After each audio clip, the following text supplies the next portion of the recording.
Frankenstein, Agent of S.H.A.D.E. number 7, written by Jeff Lemire, art by Alberto Ponticelli. We left off last issue with the Humanids, I believe they were called, basically staging a revolt because of Brother Eye breaking in and freeing the original creature commandos on Nina and Lady Frankenstein. This issue picks up exactly where it's left off. Lady Frankenstein is being held hostage by a big goop monster, and Nina is forced to hold a gun to him. She can't bring herself to pull the trigger, though, so she is knocked out by the creature commandos. Meanwhile, Father Time, Ray Palmer, and the one scientist dude are like, well, this is bad. Where's Frankenstein? He's like, he's getting back from Vietnam. Also, has anyone noticed that there are no humanids around anywhere? So Frankenstein gets back, and as he tries to get into the door of the building, it's not opening. So he just kicks it in, screaming, I hate technology. And as soon as he gets in, he's surrounded by humanids, all poised with guns. So then we get the explanation from the people like, oh, it was Brother Eye, he caused this virus, and blah, blah, blah, blah, blah. And one of the humanids shows up and was just like, the revolution has begun. All of you flesh beings have 1 hour to flee. This city belongs to humanids now. And Father Time's like, you are literally going to die in 24 hours. Why in the world would we ever give it up to you? And he's like, the Brother Eye has given us new life. Anything in our hive mind will continue on. We are no longer disposable. We are eternal. And he's like, all right, well, we don't negotiate with terrorists, so let's see how this goes. So Father Time calls Frankenstein, just be like, hey, so they're holding us hostage, and I'm in a bad mood, so take all these humans out with extreme prejudice. And he's like, cool.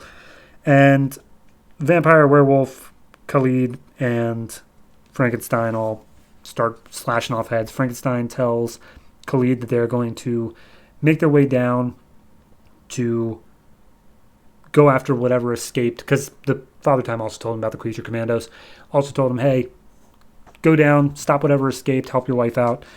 Meanwhile, Velcoro and Griffith, Vampire and Werewolf, they're going to stay up here, and they're going to find the place that the humanids are manufactured and make sure no new ones get made, so that way they can actually stop the production. So Nina starts coming to, and the creature commandos are like, hey, Mom, you locked us away, and you put us in a prison. She's like, I'm so sorry, I didn't mean to, but I can help you, we can figure something out. And she's like, no, it's too late for that.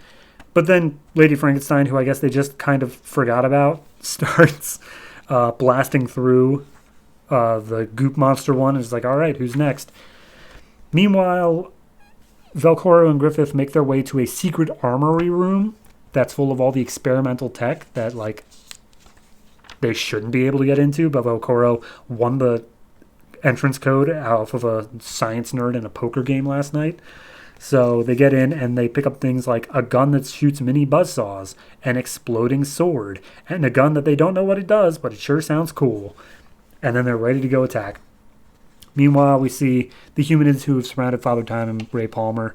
The scientist is cowering away, but Father Time and Ray Palmer start fighting back, and Ray does his whole shrinking down thing and then scaling back up because, of course, he is the Atom. And Father Time's like, hey, should we get you in a costume? And Ray Palmer's like, nah, that's not my style. So we see Velcoro and Griffith taking care of the production line. They're all good and done for. Frankenstein and Khalid are making their way down to the creature commandos, but also see that pretty much Lady Frankenstein has got it all covered. That, no big deal. But the Invisible Man, I guess, was one of them, and he steals Frankenstein's sword and cuts off Khalid's head, Khalees. I've been calling him Khalid. Anyway, Khalees's head. And immediately Frankenstein, gets his hands around that guy's neck and then just starts strangling him. Nina realizes Khalees is still alive, and it's like, we have to get him help immediately. And they're like, okay, yeah, we could, but here's the thing. I need you in the teleport room now. And as they arrive, one of the interns or whatever who was running the teleport room apparently let out one more member of the creature commandos who, or at least he was the 5th prisoner in there, and he's even more dangerous, and there's no records kept on him because he's so scary strong. And what was it?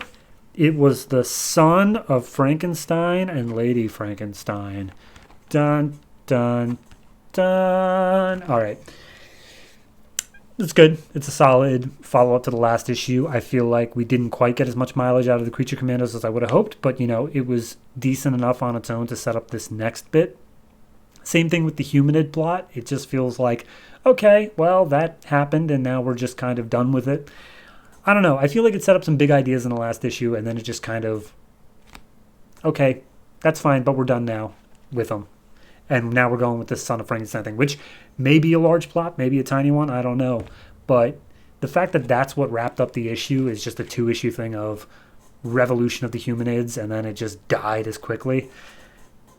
It feels like wasted potential. I feel like there was something more that could have been done there. But regardless, that's a story that Jeff wanted to tell, and it's good. It's a fine enough story. I just wish it would have done more. So overall, A, because of the humor, B, the art style I do mostly enjoy. There's a couple weirdnesses every once in a while, but with a monster gang, it's not too bad. But with all that combined, I would give this one a 7. I think it's just very well done. I do think it's missing a lot of potential that it had from the arc, but I can't really blame it that much if that's what Jeff Lemire wanted to do. So 7 for this, and I'm looking forward to seeing the Son of Frankenstein.